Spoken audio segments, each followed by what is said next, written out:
diffuser.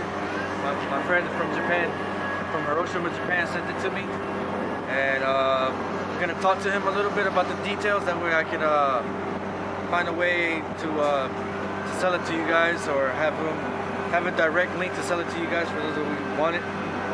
So keep in touch. As always, like and subscribe, and pay attention to the next parts that we're gonna put on.